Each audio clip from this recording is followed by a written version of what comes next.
Sagittarius, tignan po natin kung ano ang mensahe para sa'yo sa loob ng 15 days.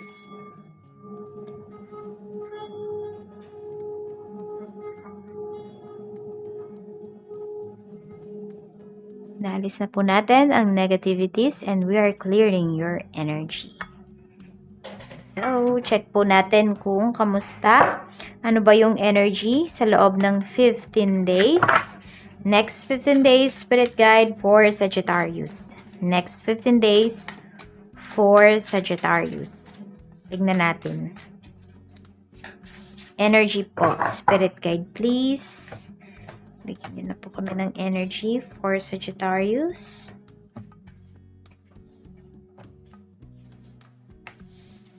We have King of Swords. Ayan. So, matalino.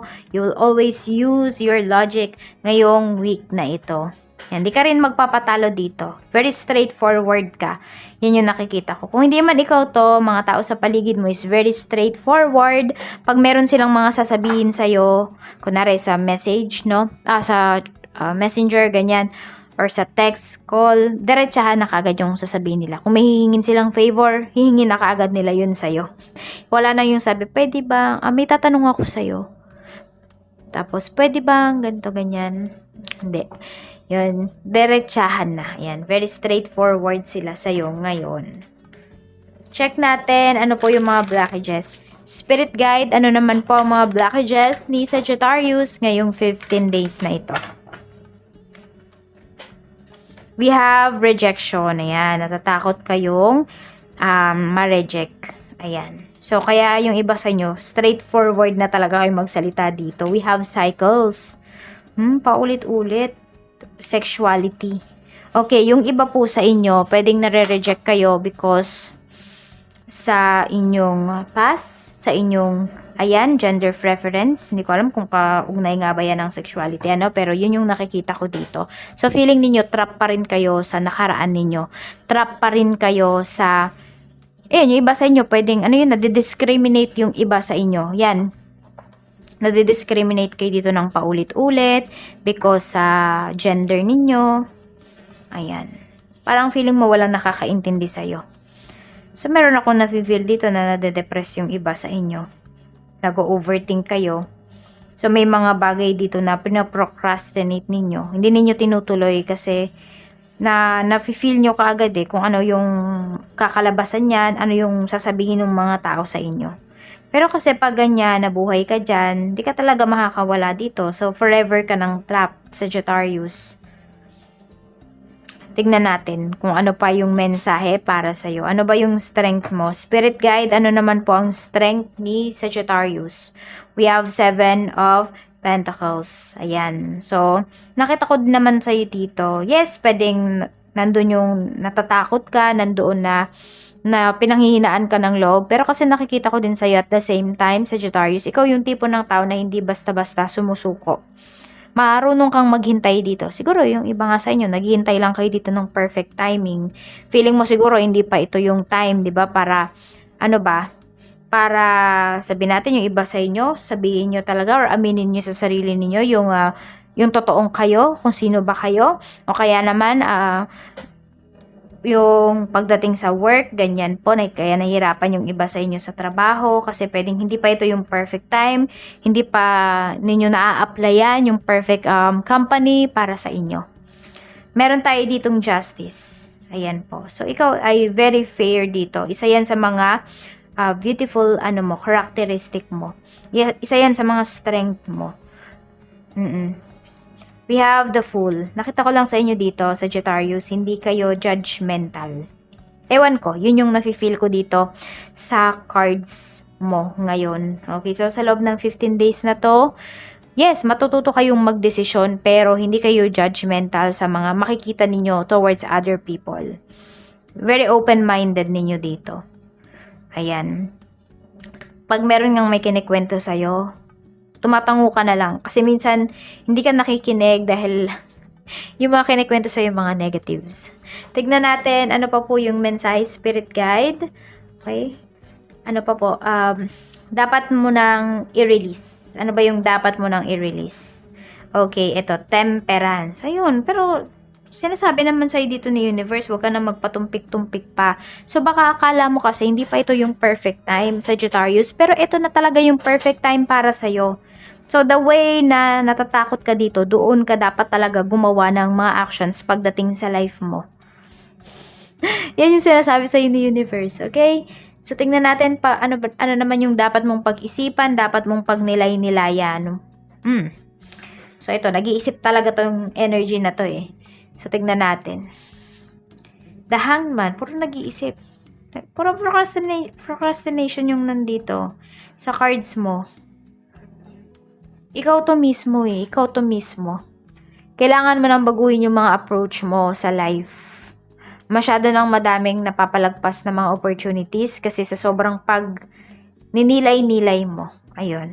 Siguro you do some meditation ngayong 15 days na ito. Tignan mo kung ano yung mababago sa life mo. If you have time naman, sa umaga ba yan, sa gabi, try nyo pong mag-meditate. Pero huwag nyong bibiglain yung sarili ninyo, okay? At dapat relax kayo kapag kayo ay nagme-meditate. Yan, makakatulong po yan sa inyo para malaman ninyo ano ba talaga yung gusto ninyong gawin dito. Kasi nandoon na may takot kayo. Hindi kayo basta-basta sumusuko, pero nakikita ko din dito na nahihirapan kayong kumilos. So, kasi nga, you feel trapped. So, tignan natin, pagdating naman po, Spirit Guide, sa trabaho. Para sa mga naghahanap ng work, we have Queen of Swords. Nag-overthink na yung iba sa inyo kasi pwedeng, ayan, another month na naman. Pero hindi pa rin kayo nakakahanap ng trabaho. Yung iba din sa inyo, nakikita ko dito, kaya kayo nahihirapan kasi po pwede na walang magbabantay sa inyong mga anak. So, pwedeng single mom, yung iba sa inyo, byuda, byudo, ganyan. Kaya nahihirapan. So, pwedeng wala kayong mapag-iiwanan. So, limited, yung nakikita ko dito. Limited yung pwede ninyong applyan, limited yung kilos ninyo dito. Kaya nahihirapan kayo maghanap. Para naman po sa mga may current work, ayan, napakaganda ng energy natin because we have the Chariot. So, this is success kasi. So, success po ito sa mga gawain ninyo pagdating dito sa inyong trabaho, sa mga projects ninyo. So, huwag kayo matakot na ma-reject, okay? Kasi di kayo ma-reject, iniisip nyo lang yan, Sagittarius. Para naman sa mga gusto nang mag-resign, Nine of Swords, na-stress na yung iba sa inyo. Meron dito, ayan, parang paulit-ulit na lang talaga yung nangyayari sa trabaho mo. Feeling mo ang unfair. Tipong ikaw yung nauna, pero ang dami-dami ngayon ng mga bago dyan sa trabaho mo na mas, alam mo yun, mas mabilis yung progress nung nung position nila. Pwedeng may mga na-promote ka agad. So, pwedeng nasasawa na kayo kasi ilang beses na yung nangyari, na paulit-ulit. Na ikaw lagi kang umaasa dito sa work mo na mapopromote ka, pero sa iba binibigay sa mas mga nahuli sa'yo, parang ganyan, sa mas bata pa sa'yo. So, nade-disappoint ka dito. Yun yung nakikita ko. Pero actually, natatakot din yung iba sa inyo na mag-resign. So, mag-resign na lang po kayo, Sagittarius, kapag meron na kayong ibang lilipatan. Kasi, sa totoo lang, naku, mahirap maghanap ng work ngayon. Pero kung may malilipatan na kayo, i-push nyo na to. Kasi, medyo nasisira na talaga yung inyong mental health. Nakaka-apekto na to sa inyo. Hindi na lang physically, emotionally, even psychologically. Tingnan natin, pagdating naman po sa mga gustong mag-start ng business, ito yung cards natin.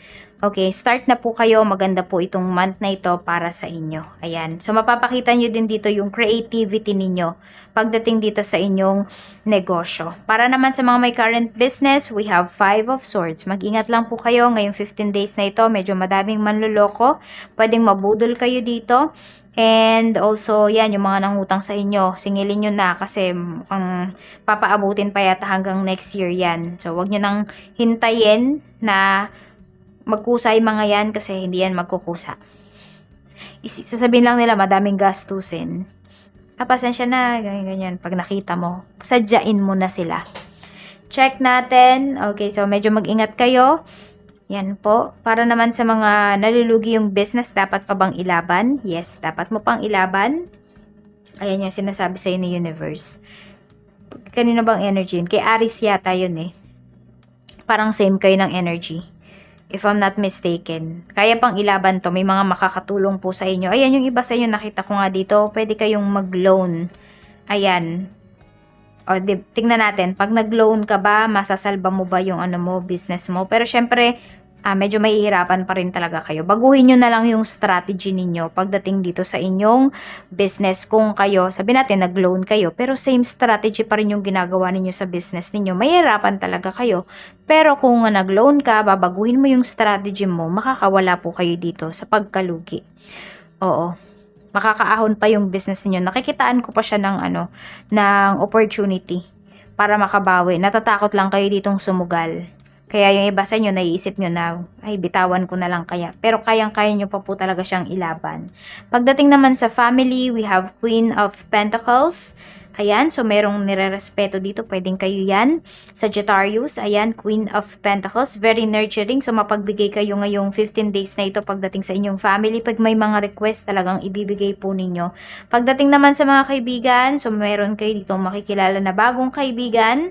Okay, so mukhang magiging maganda naman po talaga yung relationship mo with this person. Ayan, mukhang medyo hindi lang maganda yung pagtatagpo nyo ng taong to. Pero may pagtatanggol ka agad na nagaganap dito. Yun yung nakikita ko. So matutuwa ka sa taong to kasi pwedeng yung taong to ayaw niya na may inaagrabyado. Ayan, for ikaw to, baka ikaw yung magtatanggol sa taong to, ayun, magiging friend mo siya. Magkakapalagayan kayo ng loob dito. Para po sa love life naman, sa mga single mom, single dad, mga byuda, ayan, wala. Hindi. Relationship is not your priorities or hindi yan isa sa mga priorities mo sa ngayon. Yan, umiiwas ka, yan yung nakikita ko sa iyo. Siguro, sabihin natin, deep inside gusto mo magkaroon ng relationship, but alam mo sa sarili mo na hindi mo rin siya mabibigyan ng oras. Kaya, yun, parang kayo na lang talaga yung umiiwas dito. Pagdating naman sa mga inner relationship, ayan, may stress na lumalabas, stress yung iba sa inyo. Ayun nga, nag-iisip kayo, overthinker yung iba sa inyo ngayong mag-overthink kayo. Para naman sa mga married, ayan, so may magse-celebrate ng anniversary. Happy anniversary po sa lahat. The Hermit. So focus ninyo is your family. Yan po talaga ang pinapakita dito. So wala na akong masabi kasi maganda yung relationship. Tingnan natin. Focus sa family. Kontento, masaya. May celebrations din. May mga celebrations kayo dito. Ngayong 15 days na yan. Siguro maraming nagba-birthday sa family nyo. Check po natin pagdating naman sa kung anong blessing mo for this week. A blessing to bring prosperity. Ayan, maganda pala yung finances ninyo dito. Oh. Pwedeng kayo yung makakapagbigay or pwedeng kayo yung makaka-receive. So, huwag kayong mag-alala kasi hindi kayo mauubusan dito sa Sagittarius. We have number 21, 13, 6, and 4. Yan po yung iyong mga lucky numbers. Mag-iingat po kayo and enjoy the next 15 days of your life.